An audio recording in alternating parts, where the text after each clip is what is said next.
Nah, apakah kalian sudah membeli trafo dan di sini ada tulisannya 10 ampere, 20 ampere, 30 ampere? Dan apakah kalian yakin dengan yang kalian beli ini bahwa trafo ini 30 ampere? Nah, di video kali ini akan kita bahas dan kita ukur caranya bagaimana untuk mengetahui trafo yang kita beli ini benar-benar murni 10 ampere ataupun hanya bencong atau bagaimana. Jadi cara ukurnya nanti sangat mudah. Jadi ada yang berasumsi bahwa ini misalnya ini trafo 10 ampere, ini dia genap 10 ampere, sekundernya ini yang paling kecil. Jadi salah satu contoh misalnya ini ada 32, 45 dan 55.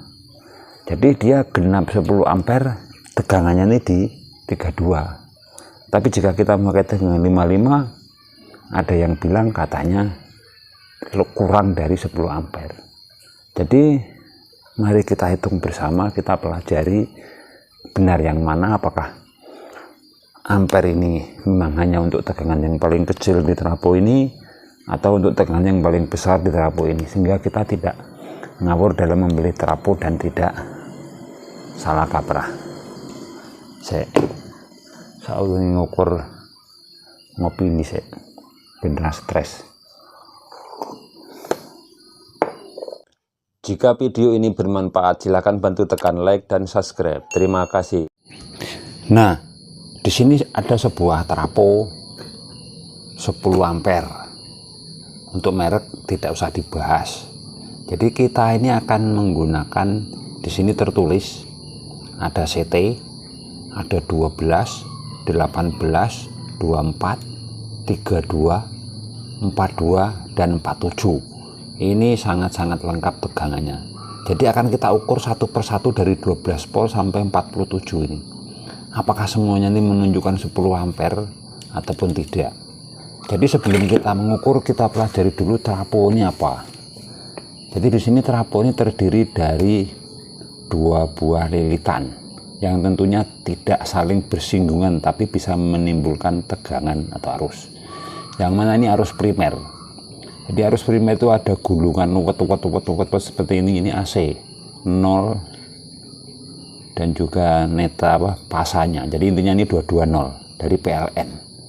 Kemudian di sini ada gulungan sekunder. Itu gulung-gulung di sini tengah, nanti tengah lagi gulung-gulung di sini menjadi tegangan, dan yang disatukan di tengah-tengah ini adalah CT. Nah, dari sini kita ketahui bahwa di sini ada CT, anggap saja ini 45 dan 45 kanan. Jadi ini namanya trafo CT.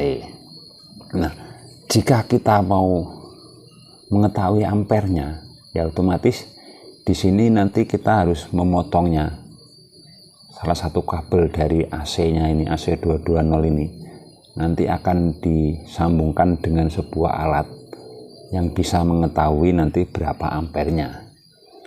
Dengan syarat outputnya nanti akan dikasih beban yang sangat-sangat berat agar dia bekerja maksimal di tegangan, contohnya ini 45 ini.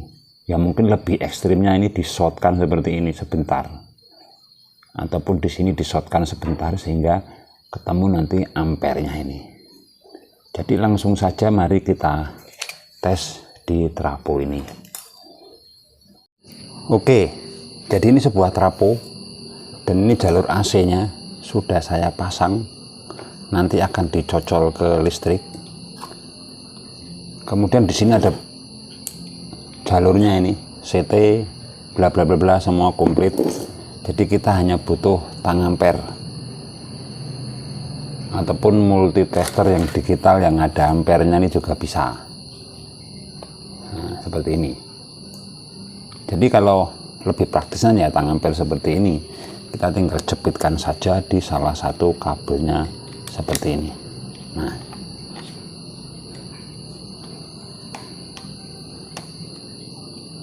lanjut kita akan ukur berapa ampernya nanti. Oke, sekarang ini kita cocol ke listrik. Nah, itu sudah ada listriknya. Jadi ketika ada masuk, jadi akan kita teliti dulu ampernya. Ini berapa ampere? 0,3, 0,2. Oke, 0,2 ampere ketika belum ada bubuan. Jadi mari kita konsletkan ini bagian CT-nya ini. Mudah-mudahan bisa dilihat ini. Nah, kita konsletkan pada posisi CT yang paling tinggi dulu, 47, sambil kita lihat ampere di sini berapa. Bismillah, jangan lama-lama, nanti konslet karena ini apinya gede. Jebret, jebret. Oke, di situ bisa terlihat dia timbul sekitar 8 ampere. Lalu kita akan coba pasang di 12 volt.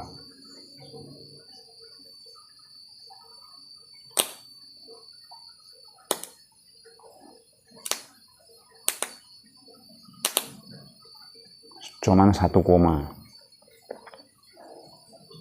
Lanjut kita akan memasang di 32.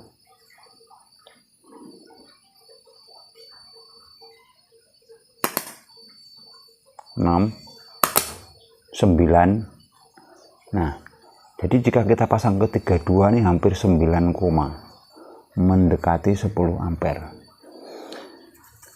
Jadi untuk asumsi ini benar bahwa trafo ini bekerja maksimal 10 ampere karena dari pabriknya itu membuat 10 ampere. Kita cabut dulu listriknya. 10 ampere jika kita gunakan tegangannya ini bukan yang paling besar. Jadi anggap saja ini yang seperti CT 12, 18, 24 ini CT kecil, ya mungkin lilitan sendiri. Jadi yang super ini cuman CT 47, 42 dan 32. Berarti asumsinya yang paling pas untuk 10 ampere ini kita bisa memakai 32 volt. Itu murni 10 ampere. Tetapi jika kita menggunakan 42, 47, maka akan kurang dari 10 ampere. Ini hitung-hitungan real, bukan hitungan ngawur, tapi ini sudah kenyataan bahwa ukurannya memang seperti itu. Jadi di dalam pemilihan trafo kita harus tahu. Misalnya kita butuh 10 ampere 32, ya kita bisa milih trafo seperti ini. Tapi kalau kita tuh maunya yang 47 ataupun, berarti kita harus mencari 10 ampere yang nanti tulisannya di sini tuh lebih dari 47, bisa 50, 55. Nah, itu yang paling gede ampernya nanti di posisi 47. Nah, sama juga seperti ini, jika kita memaksa menggunakan 47, ya otomatis ampernya ini hanya kisaran 8 ampere nanti jadinya. Itu tidak bisa dipungkiri dan dibohongi. Jadi seperti itu. Jadi kebutuhan tulisan ampere ya ini hanya sekedar tulisan. Dia tidak di spesifikasinya 10 ampere untuk yang mana, karena ini banyak sekali tegangan-tegangannya. Jadi dari video ini bisa kita ambil kesimpulan bahwa 10 ampere itu bukan untuk tegangan yang paling tinggi, karena rata-rata tegangan yang paling tinggi dia tidak akan pas di 10 ampere, pasti turun. Tapi jika kita menggunakan tegangan yang di bawahnya dari yang paling tinggi tadi, itu kemungkinan besar ampernya cukup, seperti itu. Jadi pandai-pandailah kalian dalam memilih sebuah trafo untuk pembuatan power amplifier. Jadi mudah-mudahan pembahasan video ini bisa dipahami dan dimengerti. Jika ada kekurangan ataupun ya ganjal-ganjalan bisa isi di kolom komentar, kita bahas bersama. Apakah cara saya ini salah? Apakah benar? Terima kasih sudah menonton. Sampai jumpa video-video kami selanjutnya.